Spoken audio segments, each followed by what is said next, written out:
Hay una pregunta que ha perseguido a filósofos y teólogos durante milenios, pero que ha adquirido una urgencia nueva en la era de la física moderna. Y esa pregunta es, ¿fue diseñado el universo? ¿Existe evidencia inscrita en la propia estructura de la realidad de que el cosmos fue creado intencionalmente? ¿De que las leyes de la física fueron escogidas en lugar de surgir al azar? ¿De que las constantes fundamentales fueron fijadas deliberadamente para producir un universo capaz de sostener complejidad, estructura, vida y finalmente conciencia? ¿O es el universo simplemente como es, sin razón alguna, un hecho bruto que no necesita explicación, un accidente de la física que terminó produciendo seres capaces de formular estas preguntas, pero que no estaba destinado a hacerlo? Esta es una de las preguntas más profundas que podemos plantear y se sitúa en la intersección entre la física, la filosofía, la teología y el sentido humano. Y aunque la física por sí sola no puede responderla de manera definitiva, sí ha revelado aspectos del universo que vuelven esta cuestión más aguda, más urgente y más fascinante que nunca. Eso es lo que quiero explorar. No para darte una respuesta final, porque no creo que exista una conclusión definitiva, sino para mostrarte qué ha descubierto la física moderna sobre el universo que resulta relevante para la cuestión del diseño, para presentar los argumentos de ambos lados con justicia, para explicar por qué personas razonables, contemplando la misma evidencia, pueden llegar a conclusiones completamente distintas, y para ayudarte a entender qué está en juego en este debate, tanto intelectual como existencialmente.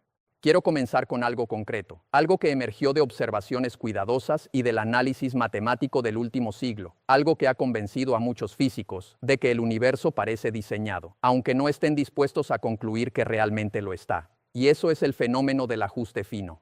El hecho notable de que las constantes fundamentales de la naturaleza, los parámetros que aparecen en nuestras ecuaciones físicas, parecen estar fijadas con una precisión extraordinaria en valores que permiten la existencia de complejidad, estructura y vida.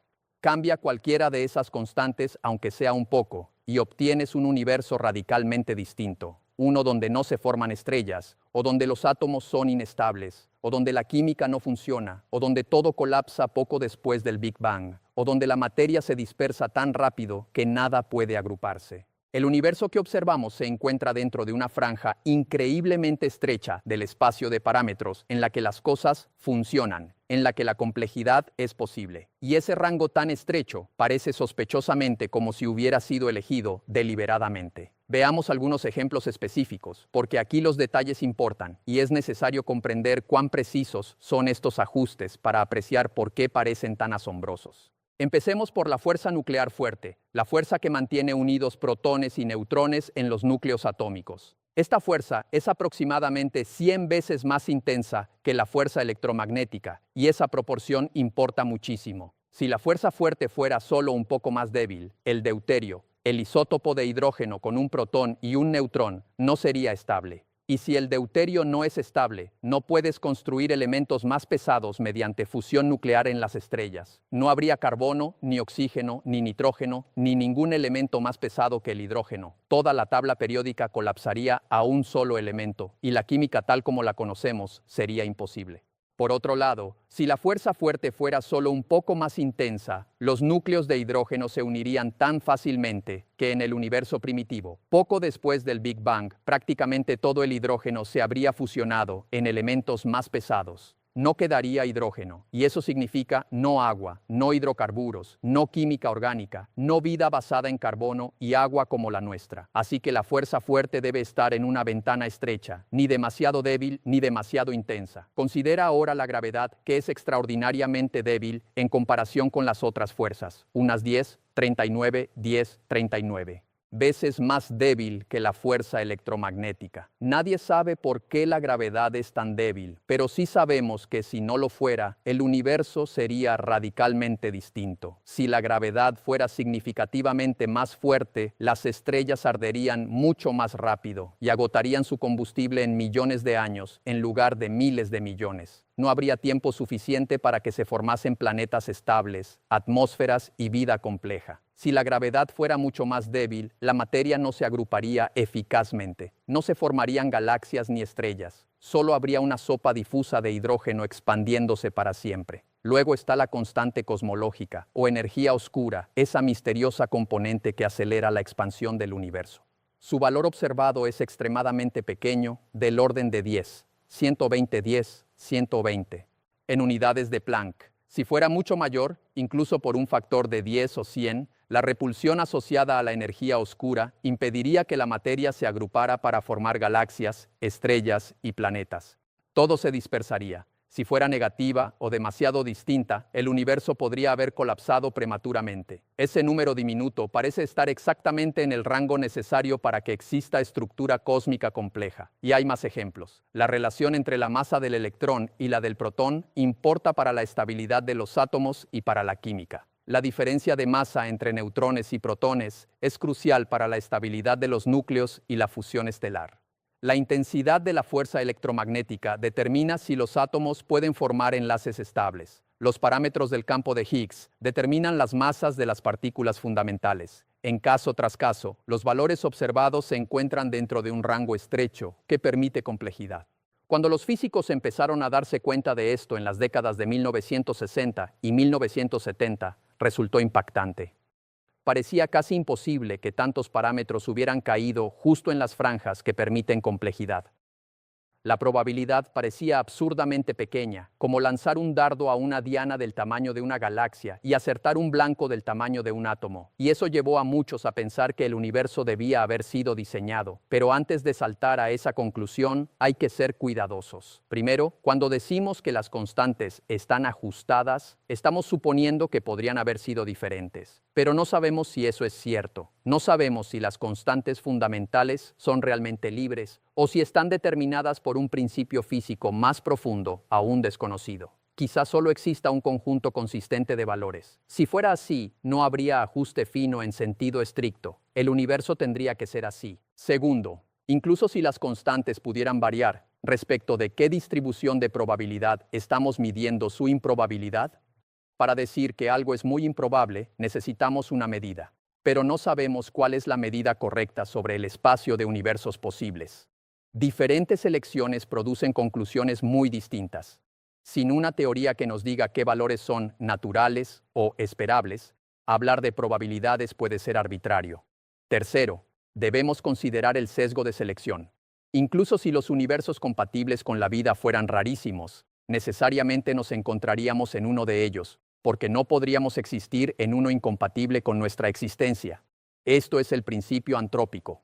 No es sorprendente que observemos condiciones compatibles con nuestra existencia. De hecho, no podríamos observar otra cosa. Ahora bien, aquí es donde el debate se vuelve realmente interesante, porque hay dos formas muy distintas de interpretar ese principio antrópico. La versión débil simplemente dice: claro que observamos un universo compatible con nuestra existencia, porque si no, no estaríamos aquí para observarlo. Eso no explica nada, pero la versión fuerte sugiere algo más. Si existen muchísimos universos con distintas constantes, entonces no es raro que alguno resulte apto para la vida. Nosotros estaríamos en uno de esos universos raros, simplemente porque no podríamos estar en otro. En ese marco, el multiverso disuelve el problema del ajuste fino. No haría falta diseño, solo un gran número de intentos. Y así llegamos al núcleo del debate. Hay dos grandes explicaciones rivales del ajuste fino. Una es diseño, la otra es multiverso. Y la cuestión es cuál de las dos resulta más convincente. El argumento a favor del diseño, el argumento es este: el ajuste fino es real. Las constantes están en rangos muy estrechos que permiten complejidad y vida.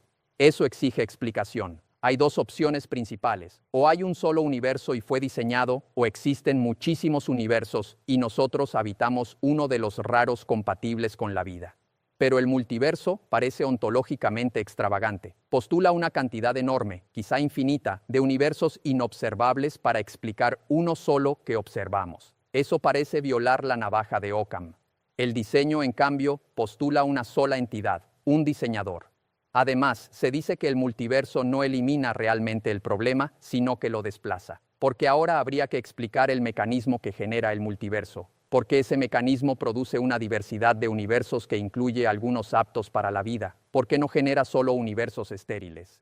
También se objeta que el multiverso es, por definición, inobservable. No podríamos detectar esos otros universos porque están causalmente desconectados del nuestro. En ese sentido, se acusa al multiverso de ser metafísica disfrazada de física. Y finalmente, está la intuición cotidiana. Cuando vemos algo que parece diseñado, normalmente inferimos diseño. Si en una playa encontraras piedras formando un mensaje inteligible, no pensarías que las olas lo hicieron por azar. Concluirías que alguien las colocó. Del mismo modo, muchos piensan que un universo finamente ajustado sugiere una inteligencia ordenadora. El argumento contra el diseño. Quienes rechazan esa conclusión responden de varias maneras. Primero, decir Dios lo diseñó no explica verdaderamente el fenómeno, solo le pone una etiqueta. No nos dice cómo se fijaron esas constantes, por qué se escogieron esos valores y no otros, de dónde procede el diseñador ni qué determina sus decisiones. Segundo, invocar a Dios introduce un misterio aún mayor.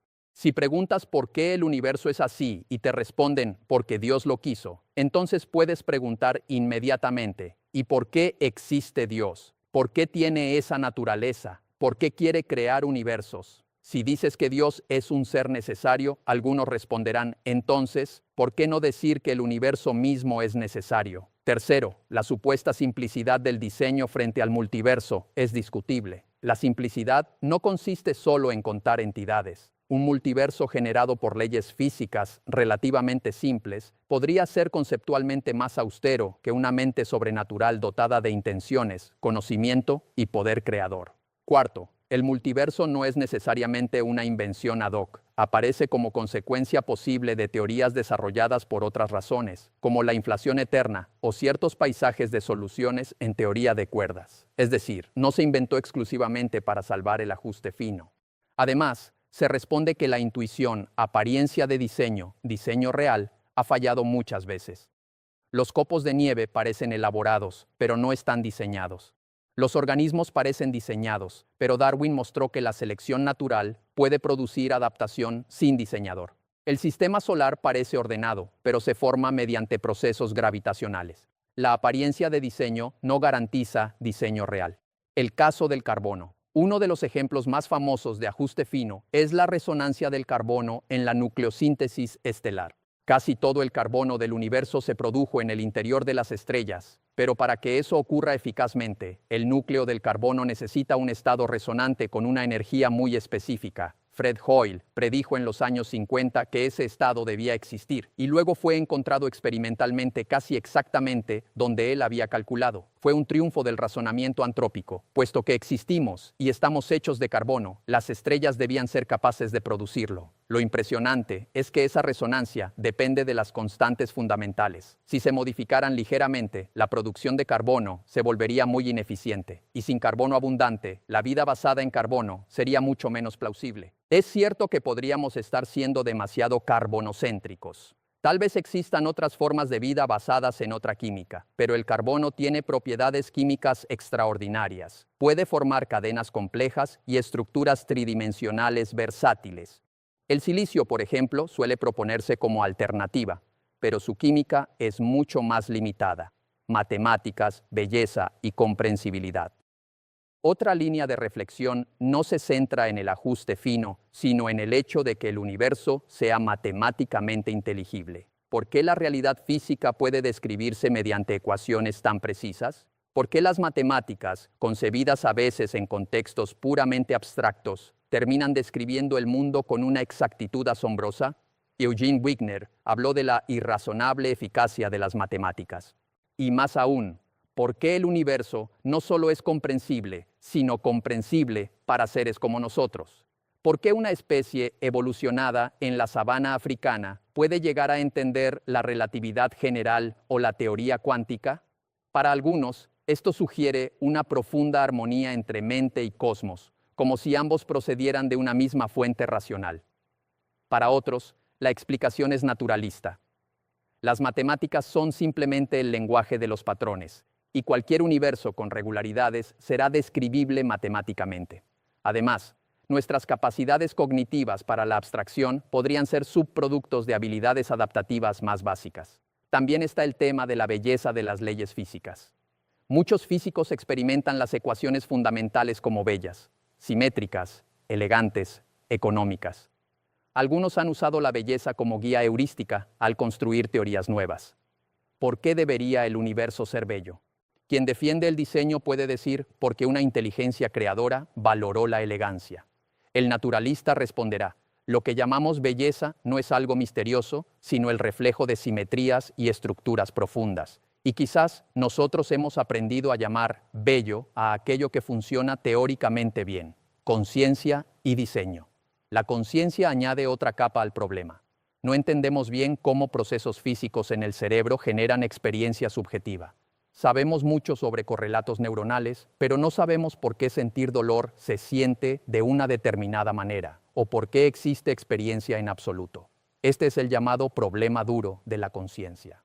Algunos piensan que esto sugiere que la mente no es reducible por completo a la materia. Si la conciencia fuera algo fundamental, eso podría abrir la puerta a visiones más afines a una realidad mental o a una mente cósmica. Otros creen que, aunque aún no entendamos el mecanismo, finalmente la conciencia será explicada en términos físicos. Pero incluso aquí, la conexión con el diseño no es directa. Puedes creer en un diseñador y seguir siendo materialista. Dios habría creado un universo físico en el que la conciencia emerge de cerebros físicos. Y puedes rechazar el diseño y aún así pensar que la conciencia es fundamental. No hay una correspondencia simple, ajuste fino de las condiciones iniciales. No solo parecen ajustadas las constantes, también parecen especiales las condiciones iniciales del universo.